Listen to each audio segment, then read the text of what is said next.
உங்கள் ராசி அதிபதி இயற்கையாக 11ல் இருக்கார். வெற்றி வாய்ப்புகள் கதவை தட்டும் சூழ்நிலைகள். பொறுத்தால் பூமி ஆழ்வார் என்கிறது இப்போ தான். என்ன பொறுமை அப்படிங்கிறீங்க. ஏன்னா இந்த நேரத்தில் கோவப்பட்டால் விரயமாகும், பொறுமையாக தான் சாதிக்கிற மாதிரி கோல்டன் டைம். அதை பார்ப்போம். முதல்ல இந்த ராசிக்கு 12ல் இருக்கிற குரு பகவான் தான் 4, 6, 8 பார்க்கிறார். விரயங்கள் ஒவ்வொன்றும் லாபமாக மாறுகிற சூழ்நிலை. அப்போ ஃபஸ்ட்டு விஷயம், சார் வேலை வாய்ப்பு இப்படி இருக்கும், வெளிநாட்டு சம்மந்தப்பட்டதா, உள்ளூர் சம்மந்தப்பட்டதா, வேறு இடம் மாறலாமா அப்படின்னு முதல்ல உறவுகளில் கொஞ்சம் பொறுமை காக்க வேண்டிய மாதம். ஏன்னா இந்த நேரத்தில் தான் பார்த்திங்கன்னா ஏற்கனவே திருமணம் சம்மந்தப்பட்ட பேச்சுவார்த்தைகள் பேசினவங்களுக்கு நடைபெறுகிற காலகட்டம் வந்தாச்சு. திருமணத்தில் பிரச்சனைகள் இருந்திருக்கு, முடிவுகள் எடுக்க வேண்டிய மாதம். அப்போ கணவன் மனைவி பிரச்சனைகள் தீர்வு காண்டு அந்யூன்யமாகிற மாதமும், ஒரு சிலர் இது வேண்டாங்க வேறு லைஃப்பை பார்க்கலாங்க டிசிஷன் எடுக்கக்கூடிய காலகட்டம். ஒரு சிலர் கோர்ட்டுகள் வரைக்கும் போயிட்டீங்க. ஏன்னா இதில் ராகு கேதுவோட இன்ஃப்ளூயன்ஸ் பார்வை இருக்குது. அது அஷ்டச்சனி குறைச்சது, ஆனால் ஆப்பர்ச்சுனிட்டி வரும். சரியாக பயன்படுத்திக்க வேண்டிய மதமாக இருக்கின்றன. இப்போ தான் ரொம்ப ரொம்ப முக்கியம். ரைட். இந்த பிஸ்னஸில் சம்மந்தப்பட்டதுலேயே பார்த்திங்கன்னா என்ன ஒரு விஷயம்னா, பிஸ்னஸில் எக்ஸ்பென்ஷன் பண்ணலாமா அப்படின்னு நிறைய தோணும். இதில் உங்களுக்கு விளம்பரங்கள் இல்லாமல் இந்த ராசிக்கு பிஸ்னஸே நடக்காது.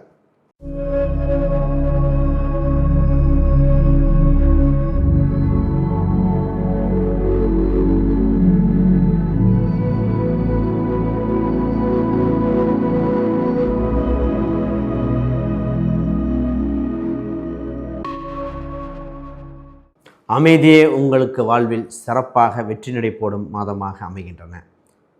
இந்த நேரத்தில் பொறுமையே உங்களுக்கு விருது கொடுத்தா எப்படி இருக்கும், அது மாதிரி கோவப்படாமல் பொறுமையாக சாதிக்க இந்த சிம்ம ராசிக்கு ஒரு மாதம்னா அது இந்த ஆணி மாதம் தாங்க. உங்கள் ராசி அதிபதி இயற்கையாக 11ல் இருக்கார். வெற்றி வாய்ப்புகள் கதவை தட்டும் சூழ்நிலைகள்.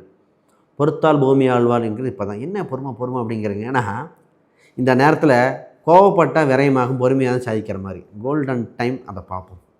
முதல்ல இந்த ராசிக்கு 12ல் இருக்கிற குரு பகவான் தான் 4, 6, 8 பார்க்கிறார். விரயங்கள் ஒவ்வொன்றும் லாபமாக மாறுகிற சூழ்நிலைகள். அப்போ ஃபஸ்ட்டு விஷயம், சார் வேலை வாய்ப்பு இப்படி இருக்கும், வெளிநாட்டு சம்மந்தப்பட்டதா, உள்ளூர் சம்மந்தப்பட்டதா, வேறு இடம் மாறலாமா அப்படின்னு பல கேள்விகள் இருக்கும். முதல்ல வேலை இல்லாதவங்களுக்கு வேலை கிடைக்கும். வேலையில் இருக்கிறவங்க அதிர்ஷ்ட கதவை தட்டி அடுத்த படிநிலை நோக்கி போவீங்க.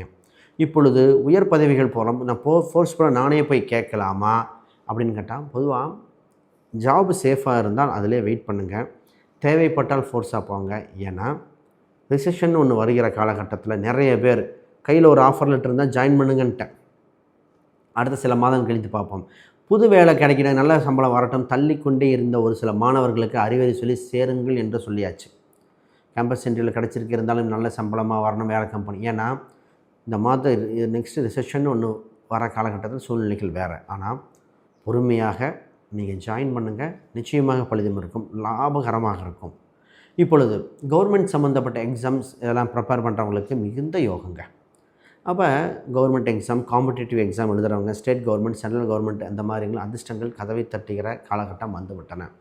நல்ல காலம் இப்பொழுது பிறந்திருக்கின்றன. இது உங்களுக்கு அதிர்ஷ்டமான காலகட்டம். சார் உறவுகள் எப்படி இருக்கும், ரிலேஷன்ஷிப் என்ன, அதை பற்றி பேசுவோம். முதல்ல உறவுகளில் கொஞ்சம் பொறுமை காக்க வேண்டிய மாதம். ஏன்னா இந்த நேரத்தில் தான் பார்த்திங்கன்னா ஏற்கனவே திருமணம் சம்மந்தப்பட்ட பேச்சுவார்த்தைகள் பேசினவங்களுக்கு நடைபெறுகிற காலகட்டம் வந்தாச்சு. திருமணத்தில் பிரச்சனைகள் இருந்திருக்கு, முடிவுகள் எடுக்க வேண்டிய மாதம். அப்போ கணவன் மனைவி பிரச்சனைகள் தீர்வு காண்டு அந்யூன்யமாகிற மாதமும், ஒரு சிலர் இது வேண்டாங்க வேறு லைஃப்பை பார்க்கலாங்க டிசிஷன் எடுக்கக்கூடிய காலகட்டம். ஒரு சிலர் கோர்ட்டுகள் வரைக்கும் போயிட்டீங்க. ஏன்னா இதில் ராகு கேதுவோட இன்ஃப்ளூயன்ஸ் தாங்க. கோச்சாரத்தில் ராகு கேது. இதே ஜாதகம் பார்க்கும்போது அது தசாபுத்தியும் வேலை செய்யுது.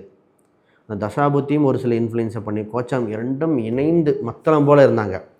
ஆனால் இப்போ தான் அமைதியாக ஜெயிக்கக்கூடிய மாதம் வந்தாச்சு. இப்போ என்னென்னா உங்களுக்கு எது சரியோ அது நடக்கும், அதாங்க அமைப்பு.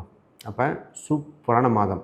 இப்போ தான் பார்த்திங்கன்னா சார் ஒரு சிலர்லாம் பார்த்திங்கன்னா இடம், வீடு, சொத்து, ஒரு சுப விரயம். சுப விரயத்தில் ஒரு சிலர் குழந்தைகளுக்கு கல்யாணம் பண்ணி வைக்கிறதா இருக்கும், இல்லை ஒரு இதில் இன்வெஸ்ட் பண்ணுறதா இருக்கும், நகைச்சீட்டு போடுறதா இருக்கும். இந்த மாதிரிலாம் வரும். அப்போ பண்ணலாமான்னு கேட்டால் நிச்சயமாக இப்பொழுது இடம், வீடு, சொத்துக்கு உண்டான அடிப்படை அஸ்திவாரம் எடுத்து வைங்கள். உங்களுக்கு மிகுந்த யோகத்தை கொடுக்கும். பூர்வீக ரீதியான சொத்து சம்மந்தப்பட்ட பிரச்சனைக்கும் தீர்வு காண வேண்டிய மாதமாக இருக்குது. அவ்வளோ ரொம்ப பிரச்சனை தான், டிஸ்பியூட் இருந்தது, அதுக்கெல்லாம் இப்போ தான் ப்ராசஸ்ன்னு டக்குன்னு முடிவு வந்துடும். நல்லதொரு மாதத்தை இனிதியாக இருக்குது. இப்போ குழந்தைகள் சம்மந்தப்பட்டது, காதல் சம்மந்தப்பட்டது ரெண்டையும் பார்ப்போம். ஏன்னா 2 5ஆம் பாவம். குழந்தைகள் சம்மந்தப்பட்ட விஷயம் ரொம்ப நாளாக வெறுத்துட்டு குழந்தைகள் சம்மந்தப்பட்ட கொஞ்சம் வருத்தம் இருந்தது. இப்போ அப்பாடா இனி என் குழந்தைய நான் சேஃபாக இருந்துக்கோ அப்படி இத்தனை நாள் கஷ்டப்பட்டது. ஏன்னா அது குறிப்பாக என்ன சப்ஜெக்ட் எடுக்கலான்னு ஒரு பிரச்சனை இந்த பாருங்க. என்ன படிப்பு, என்னது கொடுக்கலாம், வெளிநாடா உள்நாடா, என்ன சப்ஜெக்ட் பண்ணலாம், அவனுக்குன்னு எக்ஸ்ட்ரா கரிக்குலர் ஆக்டிவிட்டீஸ் பண்ணலாம். இது மாதிரி தாங்க குழந்தை சம்மந்தப்பட்டதில் இப்பொழுது அதுக்குண்டான தெளிவு பிறக்கின்ற மாதமாக இருக்கின்றன. மிக மிக முக்கியமாக இந்த ராசிக்கு என்னென்னா ரிஸ்க் எடுக்கலாம் அப்படின்னு தோணும். ஏன்னா ஒரு சில விஷயங்கள் ஹையஸ்ட் ரிஸ்க் எடுக்க வேண்டிய மாதம் வந்தாச்சு. அந்த ரிஸ்க் கால்குலேட்டிவ் ரிஸ்க்காக இருக்கணும். இந்த ரிஸ்க்னா இன்வெஸ்ட்மெண்ட்லேயும் சரி, ஒரு வேலை ரீதியாகவும் சரி, பிஸ்னஸ் ரீதியாக சரி, ஒரு மாற்றம் உண்டு. பிஸ்னஸை பற்றி பேசுவோம். நிறைய பேர் புதிய தொழில் தொடங்கலாமா, இந்த நேரத்தில் இருக்கலாம். புதிய சம்மந்தப்பட்ட தொழில் ஒரு சில வழக்குகள், ஒரு சில விஷயங்கள் நல்லாயிருக்கு.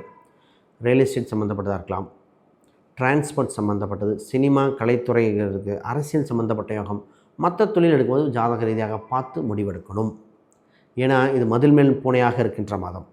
குரு பார்வை இருக்குது, அது அஷ்டச்சனி குறைச்சது. ஆனால் ஆப்பர்ச்சுனிட்டி வரும். சரியாக பயன்படுத்திக்க வேண்டிய மாதமாக இருக்கின்றன. இப்போ தான் ரொம்ப ரொம்ப முக்கியம். ரைட். இந்த பிஸ்னஸில் சம்மந்தப்பட்டதுலேயே பார்த்திங்கன்னா என்ன ஒரு விஷயம்னா, பிஸ்னஸில் எக்ஸ்பென்ஷன் பண்ணலாமா அப்படின்னு நிறைய தோணும். இதில் உங்களுக்கு விளம்பரங்கள் இல்லாமல் இந்த ராசிக்கு பிஸ்னஸே நடக்காது. சிம்ம ராசி என்பவர்களுக்கு ஒரு பாதுகாவலனாக இருப்பதே அவங்களோட மொபைல் ஃபோனாக இருக்கலாம், அவங்களோட விளம்பர பலகைகள், இன்றைக்கி கொடுக்குற விளம்பரங்கள் தான். கம்ப்யூட்டேஷனல் மூலம் தான் உங்களுக்கு தெளிவு பிறக்கின்றன. நோய் நொடியிலிருந்து மீண்டு வர வாய்ப்பு பிறக்குதுங்க.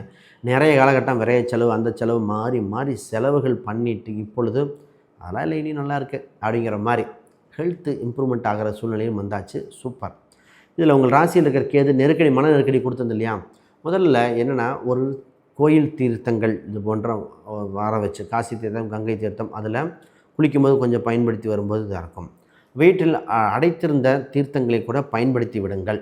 இதுதான் முக்கியமான விஷயம். உங்கள் 12ஆம் வீட்டில் குரு மற்றும் சுக்கிரன் 2 கிரகம் இருப்பதால் இந்த நேரத்தில் என்ன பண்ணுறோம், ஒரு சிலர்லாம் விற்கணும், பழையன கழிதல், புகுதல் அதெல்லாம் இப்போ தான் சூழ்நிலை சிறப்பாக இருக்குது. நல்லதொரு மாதத்தில் பயணிக்கிறீங்க, அற்புதமான. இதில் என்னென்ன பரிகாரம் பண்ணால் இன்னும் சிறப்பாக இருக்கும். சூரிய நமஸ்காரம், சூரிய ஆதித்ய கிருதயம், இதை கேட்டு வருது, யூடியூப் கூட இருக்க, கேட்டு வாங்க. குறிப்பாக தானத்தில் சப்பாத்தி சம்மந்தப்பட்ட அந்த கோதுமை சம்மந்தப்பட்ட தானங்கள் இதெல்லாம் உங்களை வெற்றியாளராக மாற்றிவிடும். சிறந்தொரு மாதத்தில் இருக்கீங்க. வேறு கேள்விகள் சந்தேகம் கீழே கமெண்ட் பண்ணுங்கள். அனைவருக்கும் வணக்கம், வாழ்த்துக்கள்.